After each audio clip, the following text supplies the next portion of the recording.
Assalamualaikum, apa khabar semua? Video kali ini saya ingin berkongsi cara kami menyediakan siraman pokok dengan sendirinya di kebun saya sebelum kami pergi melancong. Kesemua barang-barang ini suami saya yang beli. Ini ialah kain koyakan baju tidur saya. Untuk diletak dalam botol yang diisi dengan air, kemudian ditanam ke dalam tanah. Saya hanya tunjuk demo sahaja, selebihnya suami saya yang buat. Saya tidak percayakan kaedah ini boleh selamatkan ke semua pokok-pokok saya. Oleh itu, saya buat backup plan. Kaedah ini sangat jimat, hanya perlukan plastik dan getah. Cuma agak makan masa dan leceh jika mempunyai tanaman yang banyak untuk disiram.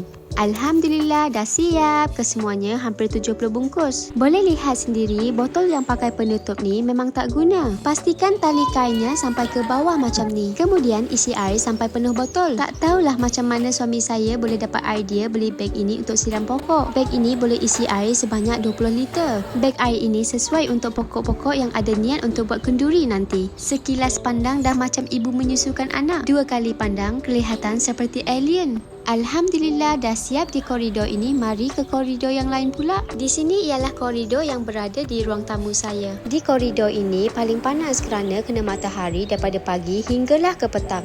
Ini adalah koridor yang berada di bilik tetamu. Hanya terkena matahari pada waktu petang sahaja. Jangan lupa misi yang terakhir, kena cucuk bungkusan air dengan jarum. Lagi halus jarumnya lagi bagus. Keadaan sebelum kami tinggalkan, manakala ini pula keadaan selepas kami pulang. Oleh itu, pada waktu pagi suami saya tolong siram pokok selepas kami pulang dari hospital. Inilah rupa kebun saya selepas 2 minggu ditinggalkan. Saya dapat rasakan mereka semua menjerit-jerit kegembiraan selepas lihat kami di rumah. Keadaan pokok labu kelihatan seperti tidak dapat diselamatkan. Pokok keladi sayur dan juga pokok anggur kelihatan sangat segar. Kebanyakan pokok kelihatan hampir mampus tetapi masih menghasilkan buah yang banyak. Kemungkinan mereka tidak mahu keturunan mereka terpupus. Alhamdulillah pokok buah jambu masih segar. Pokok peria pun masih terus berbuah. Pokok dan kucai juga kelihatan sangat segar dan sihat, malah berbunga. Masya Allah. Di sini ialah koridor di bilik tetamu. Kesemuanya kelihatan sangat subur. Hal demikian kerana di sini air hujan tersimbang masuk. Koridor yang mempunyai pokok-pokok sedang nazak. Pokok tomato dan cabai yang paling tenat. Alhamdulillah pokok betik dah mula berbunga. Saya tanam pokok tomato baru sebelum pergi melancong. Nasib pokoknya panjang umur. Pokok dan bawang pun dah besar. Alhamdulillah pokok di sini semuanya dapat diselamatkan kecuali pokok tomato dan juga pokok maman. Boleh dilihat tanahnya sangat kering.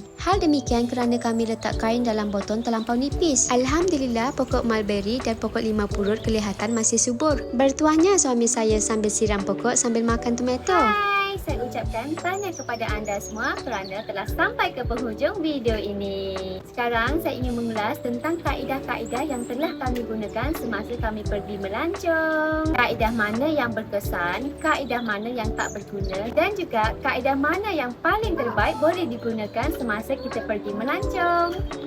Kaedah pertama yang sering kami gunakan semasa kami tinggalkan rumah ialah kaedah pokok sedut air dengan sendirinya. Boleh dilihat di dalam video, kaedah ini senang digunakan dan mudah.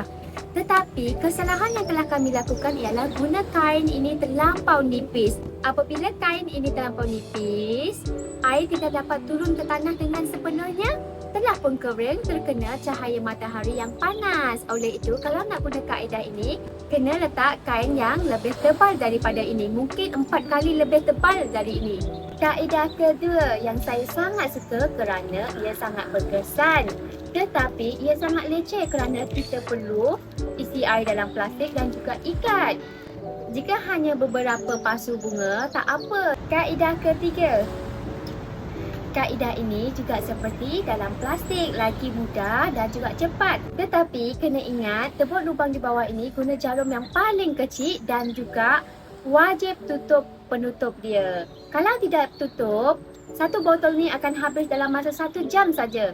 Sekarang saya ingin mengulas tentang kaedah yang tidak berguna. Kaedah ini sangat-sangat tidak berguna. Kecil-kecil tak nak mampus, dah besar menyusahkan orang. Itulah peribahasa yang sesuai digunakan untuk kaedah ini. Hal demikian kerana apabila kita letak, keluar saja. Manakala yang ini pula, ni kepala otak dia, natang ni kita perlu setting dia untuk perlahankan titisan air dan juga lajukan titisan air. Akhir sekali, saya ingin mengulas tentang kaedah yang sangat berkesan yang boleh digunakan semasa kita hendak pergi melancong. Tetapi suami saya tidak setuju untuk guna kaedah ini kerana kaedah ini perlu bersambung kepada paip air dan sentiasa perlu buka paip air. Oleh itu, suami saya risau jika paip air akan bocor semasa ketiadaan kami di rumah. Dan ia akan mengakibatkan banjir bukan sahaja di rumah kami tetapi di rumah jiran-jiran di bawah juga. Jadi, saya tidak boleh guna kaedah ini walaupun saya telah beli satu set penuh ya. Ada kepala dia untuk tetapkan masa dan juga aliran banyak mana yang kita nak. Senang kan? Jadi, saya mensyorkan kepada anda semua yang tinggal rumah di bawah tanah sana, guna kaedah ini lebih senang. Untuk pengetahuan anda semua, saya membuat ulasan ini dari langit yang cerah hinggalah langit hampir gelap. Oleh itu, sekian, terima kasih. Semoga kita berjumpa lagi. InsyaAllah.